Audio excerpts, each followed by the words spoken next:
Good morning. This is Dr. Bill Williams. We are now live on the Influencers Podcast coming to you from Atlanta, Georgia. It's good to be back. I've been on hiatus. I took a 3-week trip to Sardinia, Italy, Amalfi, Naples, Rome, and finally up to Amsterdam. So I'm back in the USA. I'm glad to be here with all my friends on the Influencers Podcast, and I enjoyed the vacation. It's time to get back to work, though, and I have a real treat for you guys today. I'm going to introduce you to Tisha Marie Pelletier, and she is a personal branding expert. So let's bring Tisha in right now. Good morning from where in Arizona? Gilbert, Arizona. I should say sunny, hot Arizona. Gilbert, Arizona is very close to one of my relatives. Cousin lives there. My brother used to live there in Tempe, so I know Arizona well, and I know that you're having fun in the heat right now. Kind of, not really. I'm trying to get up early just so I can avoid the heat just for a little bit. Just a little bit. Yeah, we got a heat wave out here in Atlanta right now. It's going to hit 96 today, but that's cool compared to where you are. Bill, I was in Atlanta in May and it was rainy season for you, but it was beautiful, but I could not hack the humidity. So I'll stick with dry heat. Dry heat or hot and sweaty. That's what we have. That's it. That's the option. Yeah. Well, I'm so glad you're here. Glad you're able to be with us. It's a treat. And I know you have a special expertise in personal branding, and it's not just for entrepreneurs, you tell me. Mhm. So let's talk about where you were, what happened, and who you're surrounded by that inspired you to do exactly what you're doing today. Sure. Well, I first like to say that I had a completely different path for my life. I actually went to ASU for the Walter Cronkite School of Communications, was set to be a broadcast journalist, which of course would have been a big personal brand move. And in talking with one of the instructors, we had a guest speaker that totally changed the whole trajectory of my life, Bill, that by the end of that class, I'm like, I don't want to be an anchor woman. I want to go a different route. And I ended up going to more entrepreneurial type classes and business classes, which then catapulted me to working in marketing and then starting my own company. And so now I get to do all of those things. And I still get to do a lot of the broadcast stuff that I went to school for, just like these podcasts and hosting live streams and emceeing events. And it's just been the best of both worlds of I really didn't have to take the path that was given to me or the path that I thought, but I could totally change my whole direction and do it the way I wanted to. So I love being able to share that story of, oh, I was there. I totally had the whole plan, everything, and it changed in a quick minute. It sounds like you found freedom in the midst of your decision making, and you made the right choice. So you can be your own boss and not be at the whelms of the network CEOs that were looking down at you, going, "How shall I keep this one from taking over?" Right. Well, not only that, but it's a lot of the competitiveness and always being breaking news is like your whole story. So I love that. Yes, you're right. Freedom was something that I was even looking for earlier on. So it was good. Every entrepreneur has a great series of ups and downs. We know that they don't have that path that's like this typically. So, what's your greatest failure story? What'd you learn from it, and tell us how you recovered?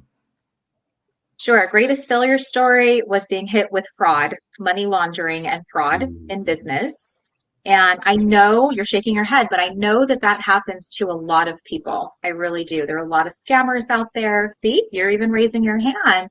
And it Yeah. is one thing that I know for me, it really knocked me down because I'm like, great, what else could happen? I'm already on the floor. And it really is a way for you to get back up, learn from your mistakes, and come back even stronger, protect yourself even more. But I would say that that failure story taught me a lot about humility. I actually had to go back and get like a part-time job while continuing to build my business. It became the story that I told when I started getting on professional speaking stages because I was able to show that vulnerability.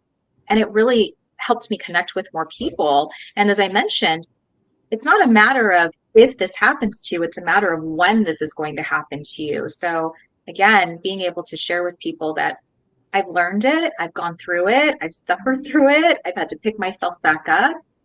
This is the result. And so I think people see me in this confident stage. I said, okay, but back then I was literally on the floor questioning whether this was the move I wanted to keep doing or whether I wanted to be a dog walker for the rest of my life. I was like, I'm over it. I'm over it. But I chose to stuck with it.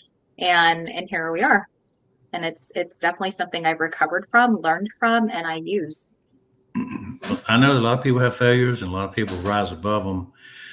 I had $50,000 embezzled from a relative, and that was like a kick in the gut. But it wasn't my failure; it was more their failure. But it was something I learned about, proper setting up of your books. Don't let people Right. get too close.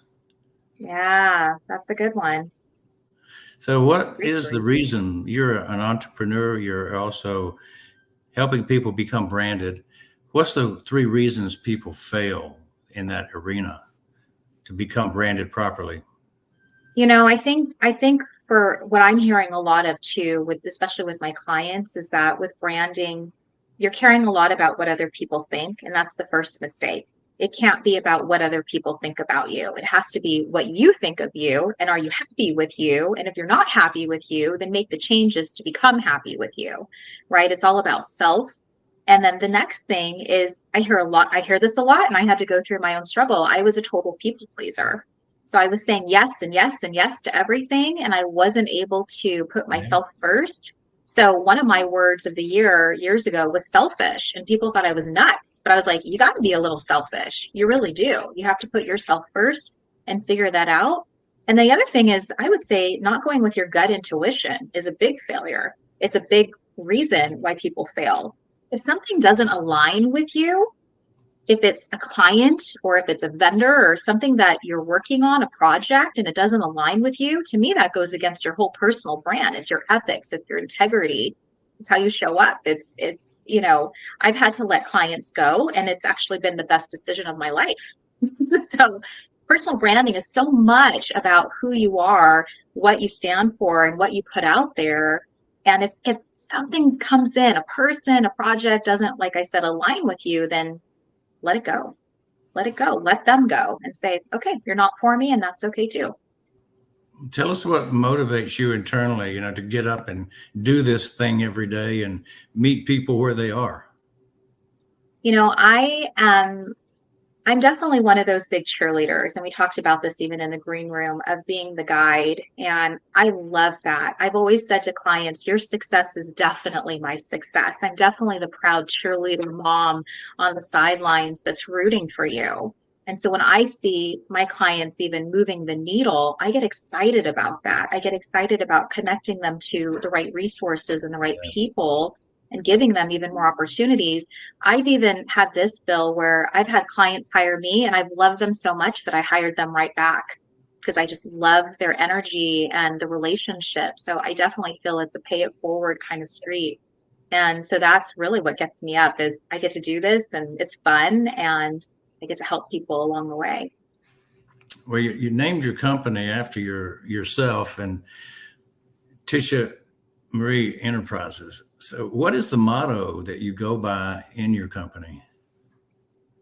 Well, I would say, I'm all about authenticity, energy, and integrity, and definitely some enthusiasm in there. And I would say that my brand, so it kind of mirrors my company, is always being that authentic girl with a touch of badass. So you're always going to see, even in my company and everything I do, you're always going to see that unfold.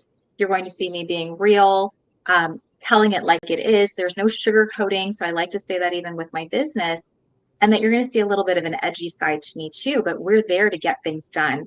I'm really here to make whatever that is that you want, that whatever that thing is that you desire, help you make that thing happen. That's what the badass girl says. That's what the Follow it. badass girl says. What are the top three success secrets that others can model from that you teach your clients? Okay, and I had to learn these, Bill, because I did not know these early on. I definitely, as I mentioned, was a people pleaser. So my first thing is schedule your priorities first. Definitely. I meet too many people that are just running ragged. They're on burnout mode. And I said, well, what have you done for yourself lately? Or are you at the whim of everybody else's asks and schedule? So schedule your priorities first. A big thing for me is get off the grid. Nobody needs to know what you're doing every single minute of the day. You do not need to be on every single minute of the day. Be present in the moment and be present with the people that you're with. And I highly recommend that. I didn't do that for a long time, and it really cost me. It cost me in relationships, and it cost me just in self-care. And the You other don't thing get to is take your vacations, right? exactly. I've actually taken more vacations in the last 2 years and actually made more money by taking more vacations. So that brings me to my third success secret is you can afford to delegate. You can. So many of us want to do everything on our own, and you don't need to. And the moment you understand that when you delegate and you focus on your strengths and the things that you do best and leave everything else to other people and trust that they can get it done, your business will actually soar and you'll do so much better. And your sanity will be in check. Sounds like a winner to me. Yeah. Now, I heard you tell me earlier that you should stop being invisible and attract your dream clients. Tell me more about that. I think that so many of us want to blend in, and I'm really of this idea that you don't need this massive amount of followers. You really just need to stand out. And how do you stand out? And when I talk to people about branding, we really drill down to what do you want to be known for? As I mentioned earlier, this authentic with a touch of badass, I didn't come up with that. That was actually gifted to me by someone who was like, I love your brand. This is what I think. I said, okay, that's the brand I want to lead with. That's how I want to show up in the world. And it is something that has been noticed over and over and over again. And so when I tell clients, I was like, let's figure out who you are to the core and let's bring that to the surface. Let's not go with cookie cutter words and do things that everybody else is doing because you like their brand. Like figure out what your brand is and make that stick. So I really feel that's how you start attracting the right types of people, the right opportunities, because they see you. You're having so much fun, Bill, being you, that it's hard not to notice. Right. And I think so many of us are so ingrained in this. "Oh, I just want to play safe." Oh, stop it. Stop playing safe. You're not going to get noticed that way. You really Tell me what would be the reason somebody should buy from you, from your company? I often hear this from my clients, so it's been a little bit of a repetitiveness when I talk to them about why they hired me. And really, it was because I was with them throughout the entire journey, that I didn't just abandon them, that we were more about the relationship and that I was helping them. And even then, even when we're done working together, they know they can still count on me. So it's a reliability factor, but it's also that I have processes in place and I'm like, take my hand. I've been there before. I will work with you and go through this. And so I feel like clients are seeing all the light bulbs go off and I'm just pointing them to the decisions and we're deriving at these decisions together and they're just feeling very empowered and ready to move and are self-motivated. To me, that answer gave the perfect answer. I'm a consultant myself in dentistry for 30 years. I have processes. Take my hand and follow me. That's what it takes in any business is to have a guide who already knows the Right. ropes. Right. I think that, honestly, Bill, I think what differentiates me from so many others that perhaps also do branding and consulting is that I'm not here to just give you a blueprint and say, figure it out. I really am one of those people, like you said, that I'm like, take my hand, we're walking this journey together. I'm available for you. Let's do this together. You never have to feel like you're lost without your guide. And clients just are like, oh, I love that. I love that you're there with me and I can count on you. Yeah, early on in my career, I took on a lot of different guru, consultant leaders, consultants to guide me. And I never forget, I took on one who interviewed me and talked with me and gave me one interview, you know, after the initial sign up. And then he passed me on to his secondary coaches. And I was like, I never forgot that I would never want to do that to people. who Yeah. who bought me what were given a substitute. And so the fact that you stay with people and are loyal, that's a big plus, I think. Yeah, well, I came from the marketing world and, I worked in marketing agencies. And just like you mentioned, Bill, the owner would sell the client. So you get excited about working with the owner. And then all of a sudden you were passed to the kid who just graduated college. What does that Exactly. say? Tell Mhm. us who your ideal client would be, Tisha. I love entrepreneurs. Let's boil that down a little bit more. I love solopreneurs because I feel like I have so much in common with them in terms of it's me. I may have a small team of contractors, but I don't employ anybody, but I have all of the same issues that you have. Getting up, being self-motivated, getting it all done, burnout, all of these things, trying to make revenue, scaling, whatever it is. So I love being able to work with a person that is in my same shoes, and I feel that when you're working with clients, if you're steps ahead of them, you can help them. You really can help them. So I really do love working with people that are just like me, all over the country, all over the world, in fact. Solopreneurs from anywhere, everywhere. Solopreneurs. How do you Mhm. find these ideal clients? It's funny. I feel like they find me, which is great. It's been a The lot of best. referrals. It's exactly. In fact, one of the new clients I'm bringing on, I actually had her on my live stream. And little did I know, Bill, that at the end I was interviewing her and she said, I want to work with you so much. I saw you on a live stream and that's how I connected with you. And now I want to hire you. So I really feel, as I mentioned, putting yourself out there on social media and really utilizing your brand, leveraging your personal brand is what is going to get you the client. It's going to get you the right people. And all the clients I've worked with, just even in the past couple of years on branding, on consulting, have been like, I'm like, we're fast friends. I'm like, it's just like you're me. They are me. They're Yeah, me. I work with a lot of people who are coaches and entrepreneurs like yourself, and it's easy to see how some people gravitate towards getting clients just by natural attraction. When they see you, Hmm. they want to be in your sphere. And I can Yeah. easily see how there's another group where you go, I don't think I would want to promote myself this way because they're not real. And so Hmm. it does take a personality to click over a webinar or online, but it Right. works. And I mean, we're seeing a lot of people be very successful with that strategy. I mean, it is a strategy. Right, right. Well, and live streaming is such a great way because people can see your personality. It gives you a good taste of their of just how they react to things and in the moment. So I've booked some clients off of live streams. When I was active in dentistry and I just retired this year, I always told people I wanted to have my clients that are coming to know me before they meet me. Yeah. And I always put my personality out, my personal branding was out in the community, and everybody knew me before they got in to see me to do the initial interviews. And I always did an interview with people before I took them as a patient. And Hmm. I think the ideal client is the one who knows you before they meet you. I agree. And I think they've all done their research on you, They do right? now. Mhm. The internet is a great equalizer. What is your Right. well-defined product and service, Tish?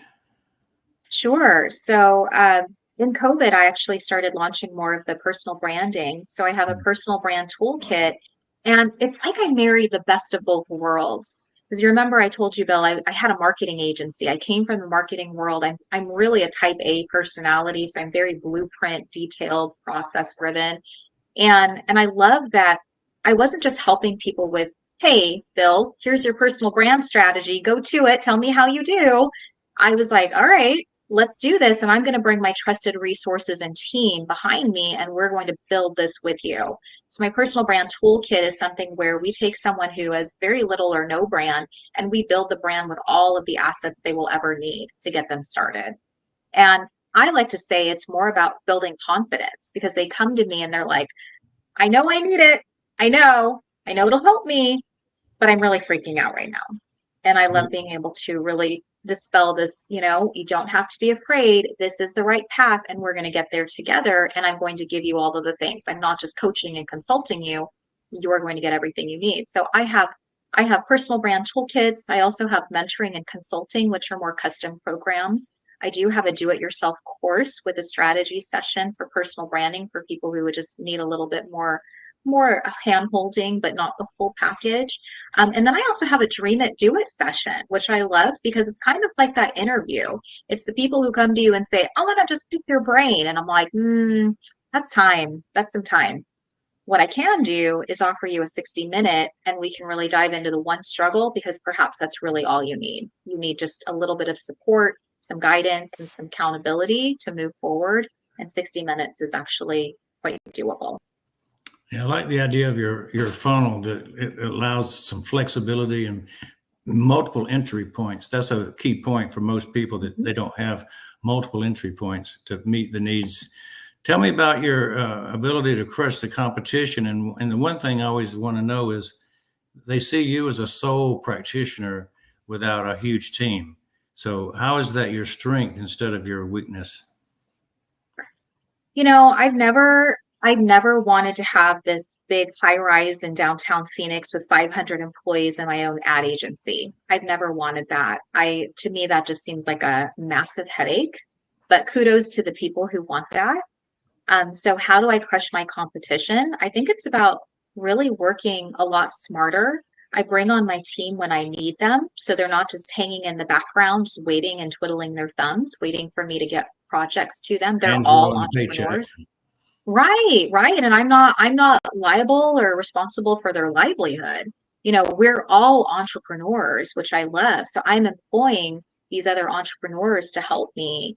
And as far as crushing my competition, I really feel like that, as I shared earlier, that was really my really defining differentiator is that I'm really not here to pass you on to the junior account level person who's now going to take over once I've done my business development and sold you. I really am the person that's going to do the business development. We're going to work together, and then you get me and you get my team.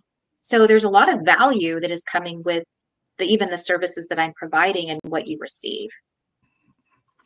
Now, if you could drill down and start talking about how do you get into the public's eye, what three platforms do you rely on, you and your company? How do you put it out there as far as platforms online? Online, LinkedIn is always going to be my number one. I feel like LinkedIn is definitely more of that professional platform. I've definitely built a community there, not just here locally in Arizona, but just across the globe. And then I would say Facebook and Instagram as well. I dabbled a little in TikTok. We may get back to there, not sure. And then YouTube, I have a channel. It's not really something I focus a lot of my energy on, but I would say that you have to be on social. And if anything, to me as a business owner, and this, Bill, it's like a necessary evil. There are so many other things I'd rather be doing. Honestly, I'd rather be doing things like this face to face, but I would say that those are the platforms that I choose to spend my time on, with LinkedIn being the most. So you would say you're one of most high value would be the LinkedIn, of course, as a business to business. I do. And I tested it a little bit. So Mhm. I host one of the other services products that I provide is I came out in 2018 and started hosting a Social Connect Phoenix event. And it was really my anti-networking event. I didn't allow business cards. I was really trying to educate and encourage people to connect on a deeper level. It wasn't about passing business cards and trying to sell someone or doing the what's in it for me kind of deal. But it was like, how can we get back to just genuine conversations again with good people? And if your whole motto was to go into an event and start spraying and praying and throwing business cards, then this definitely was not the event for you. Because people came, they sat, they ate, they drank. It was just like a backyard vibe kind of event. And so I've been running that for the past several years with 2-year hiatus with of course with COVID. But a lot of the people that come to that event, I would say 99% of them are LinkedIn. And so this last time, I didn't even put it on Facebook. I might have shared it just on social media posts, but I didn't actually put an event out on Facebook. And I still had more attendance from LinkedIn. So to me, that just showed that's where I need to be. That's where people are finding it. It's where people are coming from. I agree with you. Local events online can really generate business, and Mhm. they really do turn into physical events for some, I know. How do you deliver your five-star client experience to those fine folks that are your clients? When I start working with someone, I do give them the white glove treatment. Like I really am there. I'm checking in with them every single week. I'm asking, they're not waiting on me. And, I think that that's something that I know I've worked with people that I'm like, they're yet to be found. So I really believe in being available. I tell my clients that when we start working together, you do have unlimited access, text, email, maybe we can jump on a call in between calls that we have, just so I know that we're moving ahead. I never want clients to be stuck. I'm here to help you get unstuck. So if by the end of our experience, you're like, I'm still stuck, the other thing is I'm working with a client right now, and it was so apparent to me, Bill, what he needed to change, but I needed him to kind of figure it out. And then it was like the aha moment. And I just posed a question. I said, I know you're working on this, but it really sounds to me like you are so much more excited and motivated to do this. Am I right? And he's like, oh my gosh, nobody's ever said that to me. That is so true. I was like, I know. I know. I can tell. So he's now excited about building his business again the way that he wants to and not being pigeonholed to what he thought he needed to do, which wasn't going to make him the money or the goal that he had. Yeah, that's great. And I had a mentor in Phoenix, Arizona, actually, who taught Mhm. me if you must speak, ask questions. And Yeah. the question you ask is the message you want to send. Right? So you did that. Right. Yeah, I did. I'm really there to listen.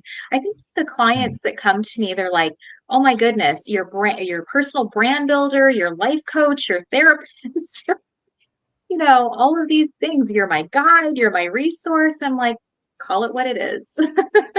Whatever you need me to be, I'm here. Well, people graduate from clients to brand ambassadors at times and become the mouthpiece or the loudspeaker about how good you are. How do you convert these folks to be your brand ambassadors? The first thing is I really do ask every client if they will give me a video testimonial, a review, or something that I can go ahead and share. And I love taking photos with my clients. I do. I'm like, these are my clients. I'm so excited about them. And every time they do something, I want to celebrate it with them. The other thing is, I feel that a lot of my clients then become ambassadors because they talk about the events that I host. They're like, Tisha has these amazing events. If you haven't met her yet, you need to go out there. And I would tell you too, Bill, that a lot of those clients that I worked with actually then became my sponsors. So they're like, I want to sponsor everything you do, whatever you do, I want to be a part of it. So as I mentioned, we were never in a transaction. We were in a relationship together. We started here and you've been part of this journey and this life with me. And so that's what I love about working with these clients that then are like, if you haven't met her, you've got to meet her. Like, so they do, they really do go out and tell other people, which then adds more people to my sphere. You said a magic word there that they sponsor you. Now, Uh-huh. typically in the real world, a lot of brand ambassadors get paid by brands, but in your case, they're paying you to sponsor you. Tell me Yep. more about sponsorship, how you operate that. Yeah. Well, having events like my Social Connect Phoenix, I think that people see how much I'm building up the community and how I'm doing it in a genuine, authentic kind of way, that it's easy for them to get behind it and say, what do you need to keep that event going? Can I sponsor the photography? Can I be a title sponsor? Can I put my name behind what you're doing because your reputation is solid? And so that's what's actually enabled me to keep going with my social connect, because I had lost a sponsor in COVID. I had a very big sponsor. I had Dave and Buster's as my sponsor. So to lose them was like, do I continue or do I not? And I would say that these clients in the community are what stepped up and said, we know you want to continue. We will be there to help you continue this, whatever you need. Do you need a drink sponsor? Do you need me to handle catering? Do you need me to handle the photography and the videography and volunteer support? And yeah. I do. If you want me to continue this in the community, then I do need the support. And so And they've this is for stepped up to do that. physical events that you're hosting, right? It's for physical events, right? Right. We just had a Facebook post come up that was jumping up on my screen that said they are enjoying this conversation we're having. Oh, And they jumped in right just a second ago as we were talking about sponsorships. I think we touched a hot button, Tisha. I think so. And, I get asked a lot, especially, so I used to run an event management company, Bill, with my business partner. It's actually the business that had the fraud. So I learned a lot about that. I planned several events. I've created concepts for events, and sponsorship is something that you need for your event. And if you can plan it correctly, and you can add as much value as you can for those sponsors for exposure and to be a part of this event without having to plan the event, then they'll be on board if you can deliver what you say. Perfect. Perfect. I think that's a good topic for a later date I think so. to discuss sponsorships and events like you're doing. It's a very hot topic. What are you grateful for today, Tricia? Yay. Well, I mentioned I'm grateful for coffee, decaf coffee, no doubt, with a splash of almond and oat milk. But this morning I got up at 5 a.m. because I knew we had this live stream. I know I'm Pacific Standard, but I got up at 5 a.m. and I was like, the sun is shining. I'm going to get my walking shoes on. And I went out and walked and ran and then meditated under a tree. Honestly, that to me it's a perfect way to start the day. And I'm grateful. I'm grateful for being able to have my health. Honestly, I know a lot of people that it's a real struggle to get out of bed some days and they're just in aching pain mode. And I'm like, I don't have that, knock on wood, that I'm able to just get up and jump out of bed and come back before everybody wakes up and get my day started. So I'm grateful for that. And I'm grateful for the people I get to work with and the people I get to support. So that sounds wonderful. A great way to start your day. What is your overall goal for the next 10 years, if not for the rest of your life? What are you planning Uh, to do? okay, so I have it all mapped out, Bill. You ready? You ready for this? So, my husband works for the city of Mesa and is set to retire March 2027. And he's going to be 49. I'll be 47. We're actually planning a big move to Costa Rica. So, I got my license. I have my real estate license. We're planning on selling the house. My son will be in college. My daughter will be heading into her sophomore year. And I'm so excited to be able to give her that experience of studying abroad and talked to my husband. And I said, well, what am I doing? Like, you're retired, you're off, you could be by the beach all day long if you wanted to. And he's like, whatever you want. And I just looked at that as another chapter in my book of, oh my gosh, like I could be doing what I'm doing now, or I could say, you know what, I'm going to be present off the grid in the moment, spending time with my family. I think that I'll be very well versed in a lot of languages. I actually bought the Rosetta Stone lifetime package. So I think that I'll be learning a lot of different languages and such. But I just love that, that story or that chapter in my book is not written yet. 2027, So right? 2027. And as I mentioned, I have my real estate license. I got it in 2021 during COVID, and it was so serendipitous. I really feel that the alignment is there. I walked into my broker's office, my new broker, and he had banners and posters of Costa Rica. And I was like, what is this? And he said, oh, yeah, we had offices there. We closed them in COVID, and now we're looking for the right person to open them back up again. If Yeah. that is not a sign.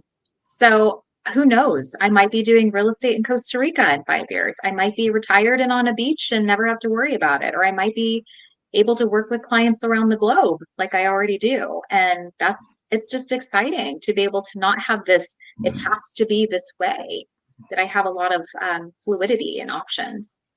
Sounds like a wonderful plan. What Yeah. happens if you don't achieve your goal? You have any kind of a backup? So how do I overcome a challenge? You know what? I feel like you've always had to have a what happens if it doesn't work out this way. And I would say that any challenge that I come across, I just look at what are the solutions? What's every possible solution I can come up with? And then I go with it. Remember, I said one of my success tips is go with your gut.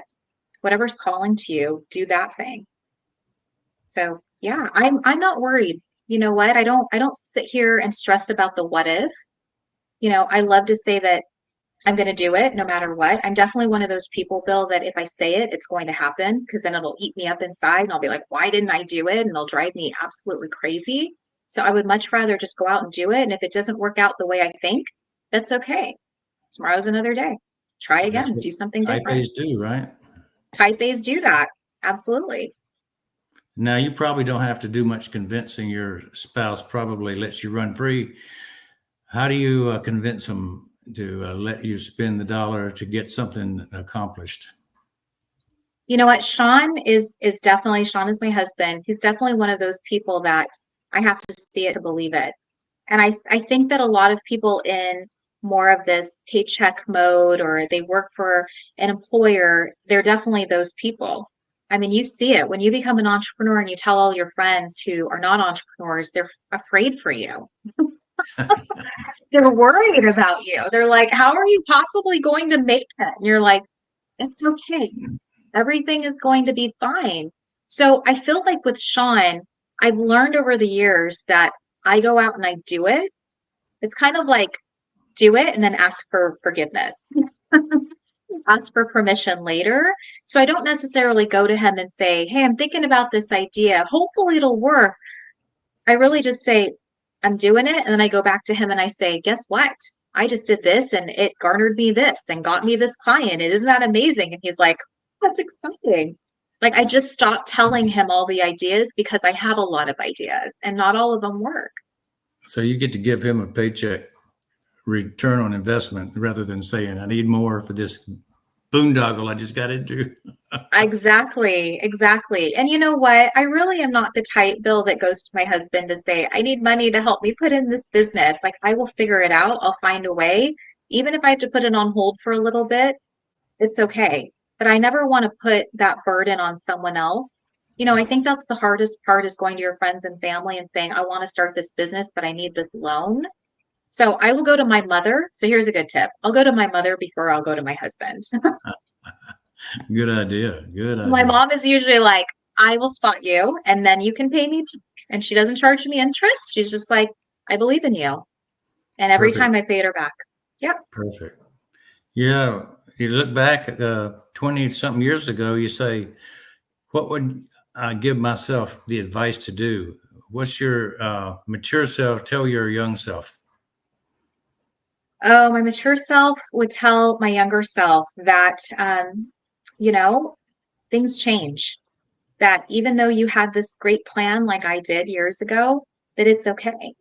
It's okay. It's okay if you change direction. I would say that. I mean, I was on this whole trajectory I mentioned. Like, I feel like I could have been in Atlanta on CNN if I really wanted to, but I chose to change the direction of my life for what would be better for my life.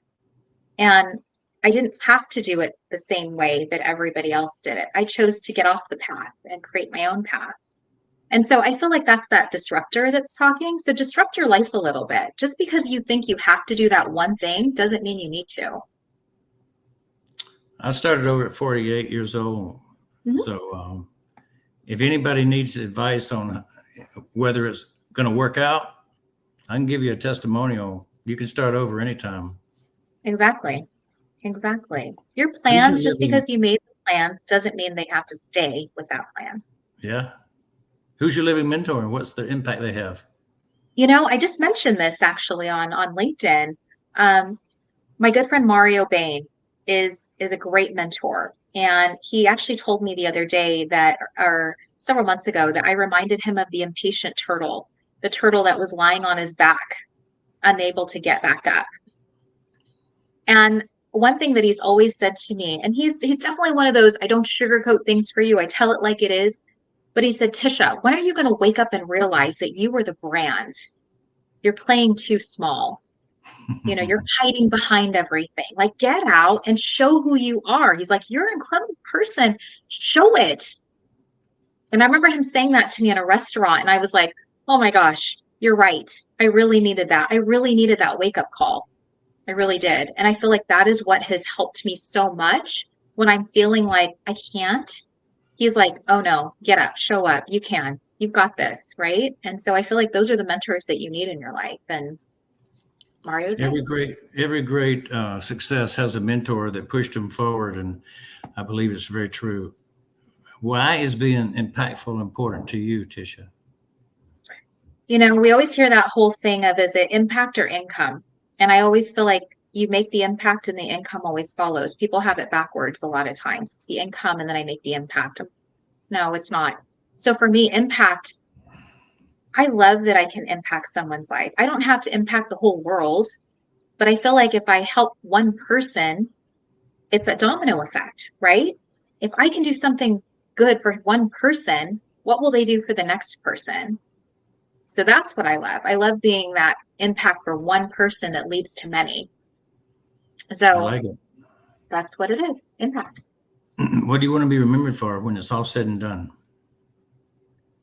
I want to be remembered for the girl that was this ultimate connector, that loved being able to put two people in a room and just watch the magic unfold, because I just love to be able to be that person for them. I love that I can be that, even with Social Connect, having that platform to be able to just see really good people come together and make magic Mhm. happen. So I would love to be that person. And of course, the badass plays a little bit into that, and the instructor. It's all of those things. The other thing is, I would say I want to be remembered as the girl who actually did what she said. Everything that I've accomplished in my life is because I said it and I did it. I didn't just think about it. I didn't just tell you about it and then put it on the back burner. I actually gave myself deadlines to get it done, You whether spoke it was a against success or life. not. Right. Whether it was a super success or not. So that's what I want to be remembered for. Yeah, I would say that you are the great enabler. Mhm. As you impact people, you enable people to become who they really are through personal branding. Yeah, I love it. Great enabler. How can we support you? Your connections points and whatnot. Yeah, well, I'd love to introduce you to more entrepreneurs that can share their story. Someone told me this on one of my live streams. She said, a story never shared never serves. And so I really do believe in the power of getting people's stories out there. One of the things my biggest accolade that I was super excited about was being named one of Arizona's greatest top 48 storytellers. And I love that. I love that people remember me by my stories. So if there's something I can do for you, Bill, I know you're asking how you can support me, but if I can get other people to share their stories, I just feel like that's what's going to help them most. And it's going to make me excited because then I get to see that and witness it as well. But other than that, solopreneurs, people who are really searching for, what do I do next? I feel like I'm in the stuck space, then I'd love to have the introduction. Sounds like a winner. Speaking of sharing stories, uh, I remember a TV show, I think it was Dragnet, that had Sergeant Joe Friday on it. And one of their quotes was, "This is uh, the Naked City, and we have a million stories, and this is just one of them."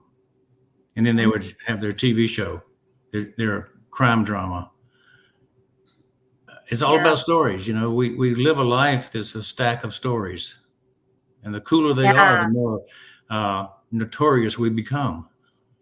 Right. Well, and I've written my stories in a couple of books and I've co-authored several books too. And so I've always been asked to share stories. And my thing was, it wasn't about becoming a bestseller. It was about leaving the stories to my kids and to their kids and their kids, and just being able to look back because, I have short-term memory loss. I don't know about you. I have long-term memory loss too, I'm sure. And I'm like, I don't remember doing that in my life. So having the stories to go back to that's written and documented is so key. Yeah. What would you say about your guest experience on the Influencers podcast today?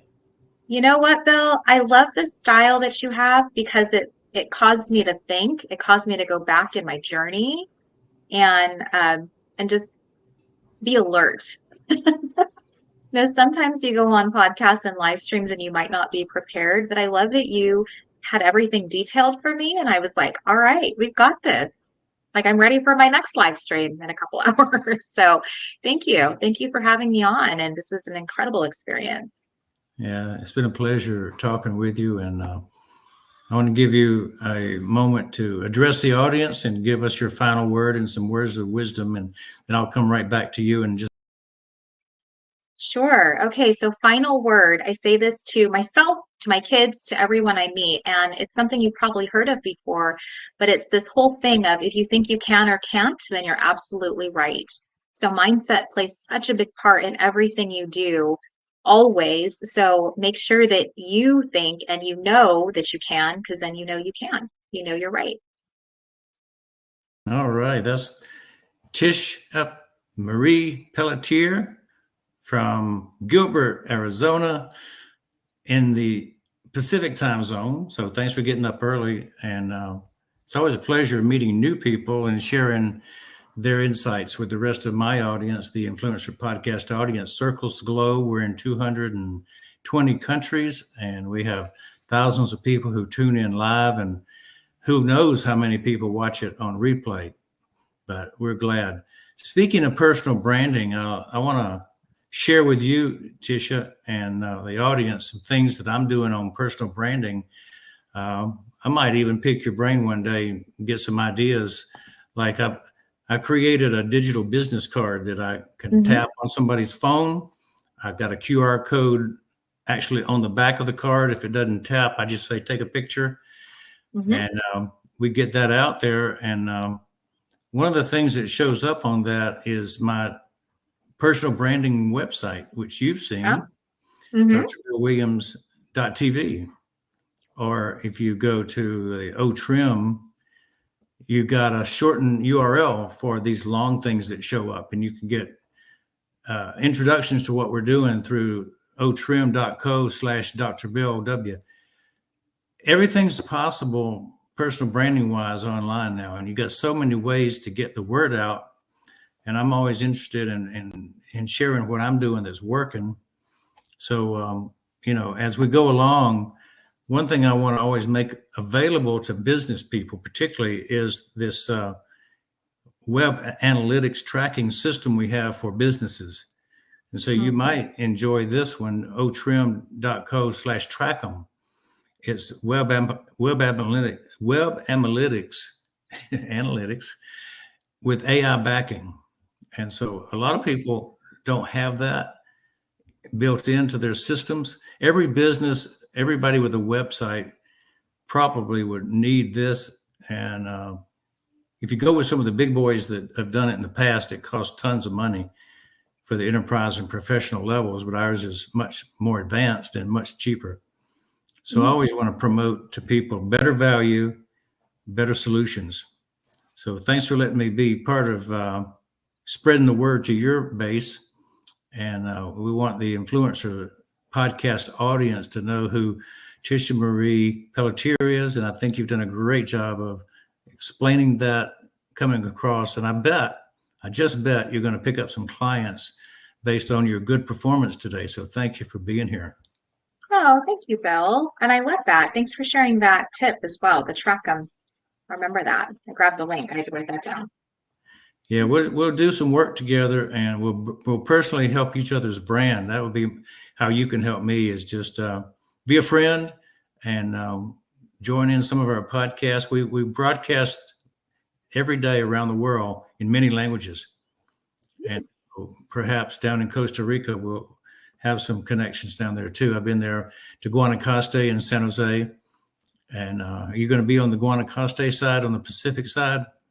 Yes, yes, the Guanacaste side. We've never been to San Jose, but I know my broker has offices or he has some properties in San Jose. But I'm like, well, if I'm going to do it, we're going to do it in Guanacaste. Yeah. Which broker are you with? I'm with a company out here in Arizona. It's local. It's Arizona Elite Properties, but he used to run a Remax office for several years and decided, I want to do my own thing. I don't want to be a franchise owner. And I was like, I don't blame you. Do your thing. Very well. Well, I wish you much success in the next 4 years before you do the transition. And then when you do the transition, we definitely want to know what you're doing. So keep in touch, and I'll look I forward to know, seeing you right? soon. I will know when you know. Thank I have you. no idea what I'm going to be doing in 4 years, but we'll see. You bet. Thank you, Tish. Thanks, Bill. All right. See you guys on the Influencer Podcast. later on this week, we'll have more podcasts now that I'm off of vacation. Look forward to seeing you all then. Take care, everyone.